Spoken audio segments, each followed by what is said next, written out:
How is your spirit? Hold on.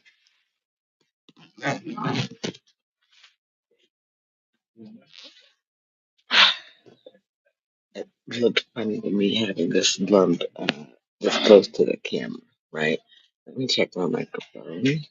That works. Okay, so can we just talk about this for a second? Because I'm sort of like sick of it. I'm someone who absolutely believes there's a certain level of etiquette. Like, at the same time, though, I never wanted to be a pageant kid. I like the pretty dresses and all that other stuff, but for the most part, I just liked existing, like enjoying life in what I was comfortable in, right?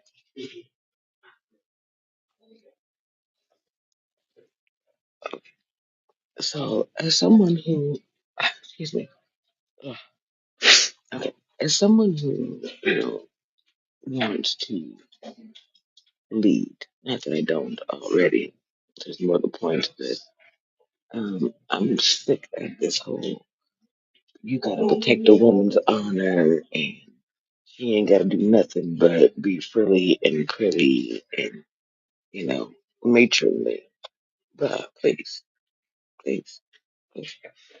These men who want traditional wives, they forget that traditional women were out there, in the dirt and growing food and whatnot, playing with the children. So you have to determine what you really want. It's one of my ex's biggest issues. But anyway, 11:10 here in Tucson, Arizona. Um, I just realized people in the South are a lot more sturdy than people from the North. People from the North are, mm, they're hardy, but they're not sturdy, right? They are fickle. People from the South have had to bend the rootstock of the country for so long that they're just like, mm, they are the bread and butter. They are um, there's a common man. Kind of always been how this was built, especially after the Civil War, right? You had the Mason Dixon and all of that. So you know these hoity toities above the Mason Dixon and below the Mason Dixon, you got hardworking. Um, there's the echelon crust of society, but then you got the upper crust elitists who are like the ozone layer, um, easily penetrated. So to speak. Folks down here on the bottom, no. Uh, that person who was eating off of me was right about that though. If you are good, sturdy, hardy, rootstock, it doesn't matter what your race is. It doesn't matter where you come from. They recognize then that you're a part of what makes the country work, right? That has a lot less of a base on it. If that wasn't the case, ladies and gentlemen, we would have long since seen um, civil war to the end of an entire race. We would have seen genocide, right? But there are people here who understand more than who understand that race matters not, right? That what it is about your root stock, where you come from, how you show up in the world, how steady are you? That's character, right? When you take a sunflower versus a rose, in the end, which one's more sturdy? Which one's more likely to survive the first frost? It's the sunflower, not the rose. The rose's petals will be bruised. The rose is more likely to lose some leaves, and it's going to droop. Sunflowers are meant to do that sort of thing and still stay up, right? And then you get the fact that the sunflower has no defense mechanism. The rose has thorns, and yet it still wilts under pressure. Sunflower bends, but it doesn't break, right? It may yield a few leaves, but it yields more seeds than leaves, providing more fruit. You see, that's how we need to look at things today. Someone, I told you I like my flowers green and sticky, but they're meant for me to be consuming them, not to sit somewhere and die looking pretty. That's how we treat women today. That's what this ladylike is. That Bridgerton nonsense. There's a certain level of refinement when you reach certain portions of society, which is absolutely fine. It doesn't make anyone better than the other. It simply means that we as people over time have refined ourselves to that, right? We're talking about coming up from being tribesmen and women all around the globe to a point where we're more individually minded than we ever have been before. And as we can see, the consequence of being that individually minded is not independence. It's uh, capitalism falling apart brick by brick. This capitalism is built on the idea that the individual will consume in a way that is best for the individual's community at a minimum. And we're not seeing that either. It is individual minded narcissism first. The problem is, while 20 somethings are meant to be narcissists, we've got narcissists all the way up into their 80s. People who believe they are owed something in this country when they gave nothing. That's where you go from being a child to an adult. When you recognize that you have put nothing into society, so why should you get something out of it? Your parents put into you by consenting to give birth to you or to create you, so they are responsible for you, right? When you turn 18, 19, 20, 25, who owes you something? What did you do to be owed any damn thing? Because you like to sit over there and whine about how you didn't ask to be here. Nobody gives two shits. You're still here. If you didn't ask to be here and your parents didn't take you out, why are you here? Just asking the question. How'd you get here? Who sent you? If you don't know the answers to those questions, maybe work on that if you can't get your ass together and at least put into a society you think owes you something. But what are you owed? Respectfully, after you are 18 and you leave your parents' own home, who owes you anything? And if you're big and bold and bad enough to be disabled and get out there on your own, who owes you anything? I'm the last one you want to come to because I came back from death. Now you talk about being disabled, honey. I was all the way out my body. There are no excuses when it comes to me. So respectfully, who are you? Who owes you? What do you have to offer society that we should even pick up the phone when you call?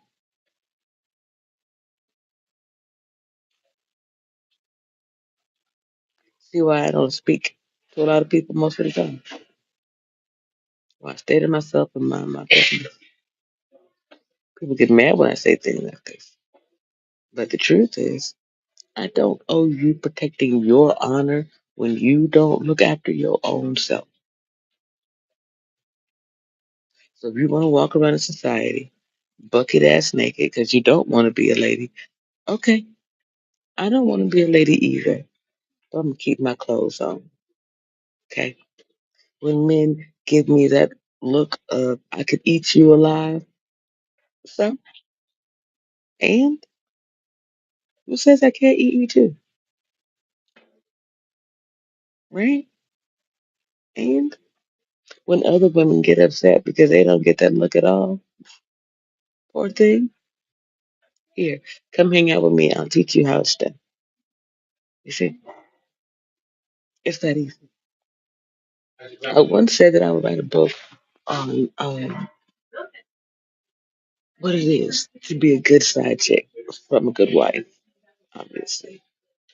Right? Because the reality is, men will go out and pay for a side chick because of whatever. I'm going to give you one that's palatable. Okay?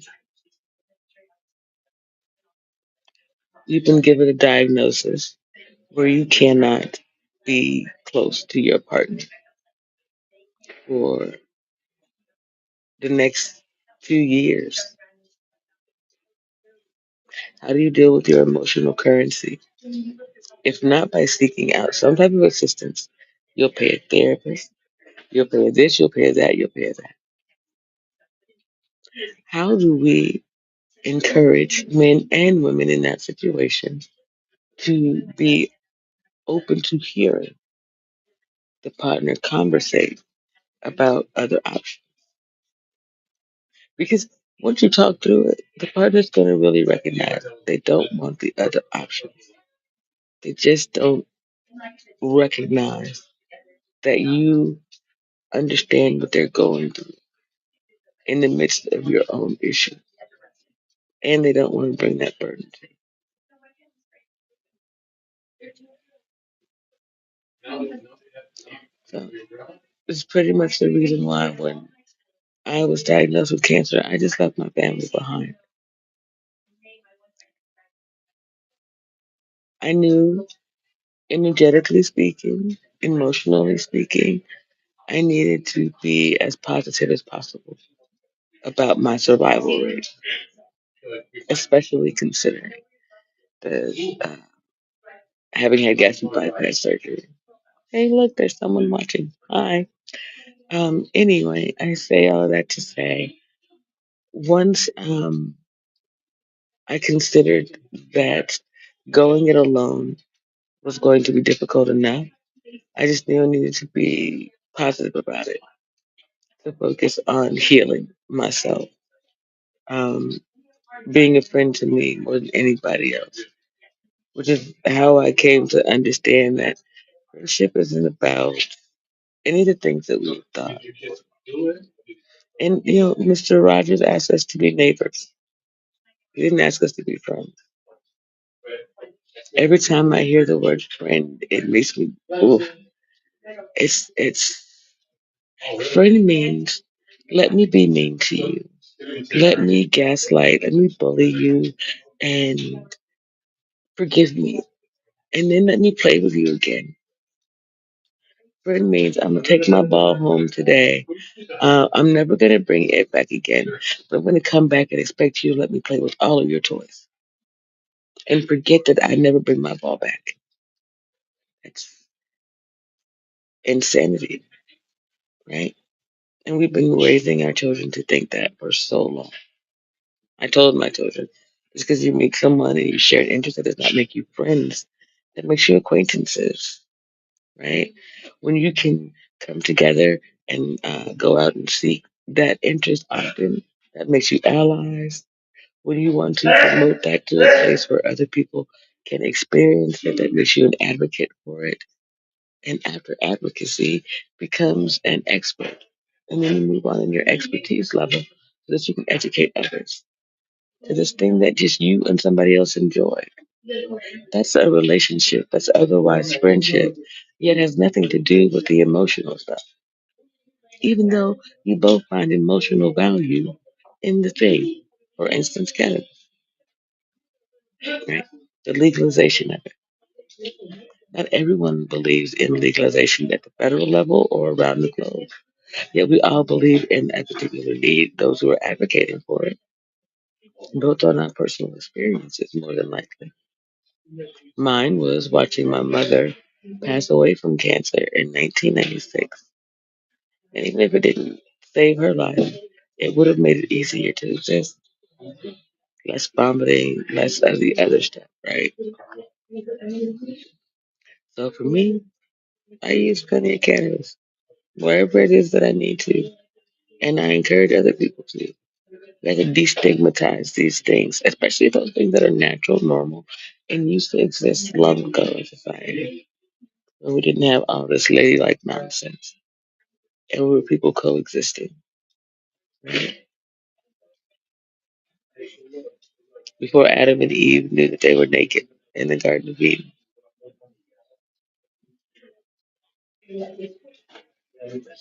When Adam and Lilith could run free in the field, so to speak, and be at peace. We have the opportunity to be those people in history. Either way, we have to decide who we want to be. So if we're going to mutiny against ladylike behavior, and I'm willing to go so far with you because I want to be the leader of the country, right? The thing is, I need you to recognize I'm a modern lady, and that's got to be okay. Sometimes I curse. Sometimes I smoke a cigar or a blunt. Sometimes I might have a glass of wine or whiskey, and that's normal. We have to normalize the things that are um, culturally consistent throughout societies, right? So that we can build a universal culture of etiquette, decency, um, character. Then we can then teach more than just American society. A lot of what I learned about being a decent person was being overseas.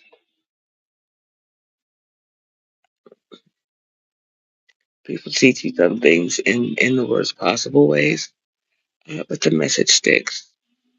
And growing up in Germany for me was the childhood experience it was meant to be. You know, we were talking about um, science and its development in class all day, every day. So at lunch, we were very happy to talk about bologna sandwiches versus rice balls and tacos and whatnot. Sharing each other's culture was just as important as sharing the information in school, which is exceptionally cool.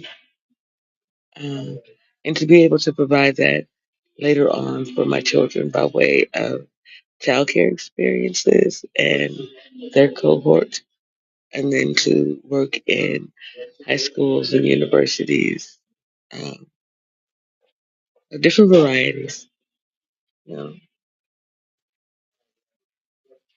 people refuse to believe that I had a plan for me because they say that man plans and God laughs. It's just I always knew my plan was in alignment with what God had chosen for me. Right? Just have to go through the good and bad, and then I can be the superwoman I was meant to be. To get people to understand that um, titles above sea level are fatiguing mentally. Trust me, nobody ever wanted to be like, least of all me, to have empathy for Donald Trump. But at the same time, do you know how exhausting it is to think for just 25 people, and he's thinking for an entire country, simultaneously listening to 25 other people give him their perspective on what's best for the entire country and or him. That's at least, you see what I'm saying? Keeping all of that in the brain, that's a lot to consume in a day. You know, at any age you need a nap, right? It's why hasn't his staff done that? Why hasn't the schedule been adjusted to recognize all of that?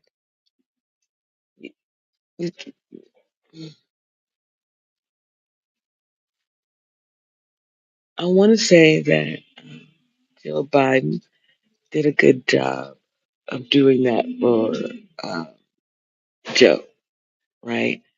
It's just the problem with that is who's really running the show, right? We elected, or y'all elected, certain officials into office.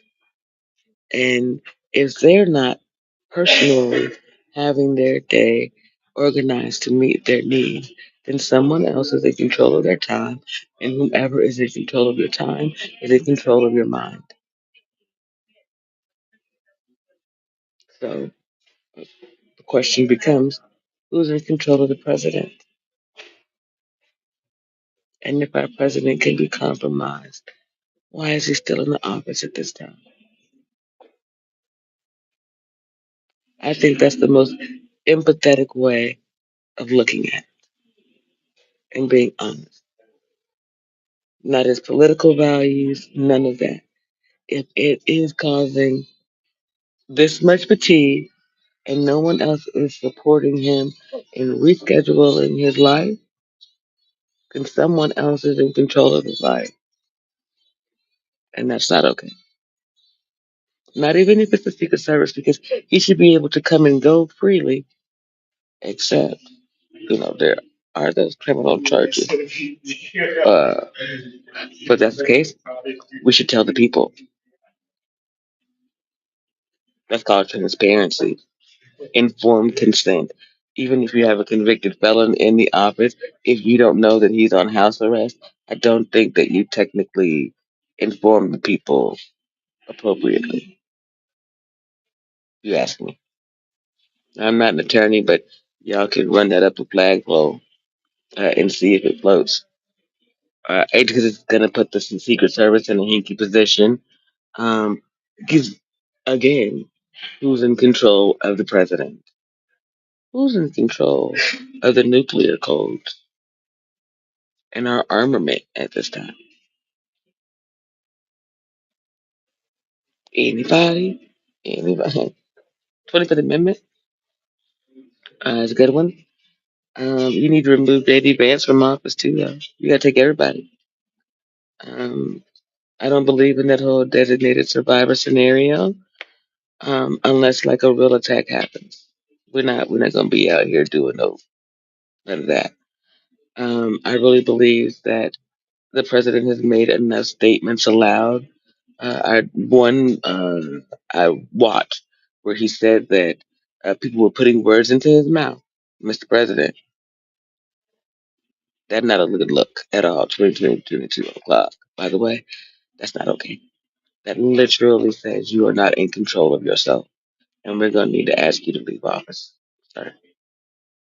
Respectfully, um, they say no one has come back, and I'll be honest, ain't no way in heck I would give up the spot, um, because of the reasons that I am mentioning. Once compromised, you're compromised, right? It's like a victim of domestic violence until that person learns to do the red flags and the warning signs. Like, don't invite your enemy into your house and sip tea with them. You know, don't invite your connect to your house to drop off your stuff. Go meet them down the street. Um, that dude that you just met and wants to take you on a date, don't invite him to your house for at least 90 days. Think about these things.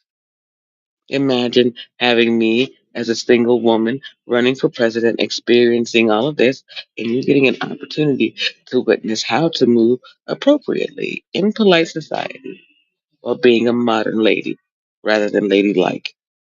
You see, that's what it is to take the time and think about your life's journey.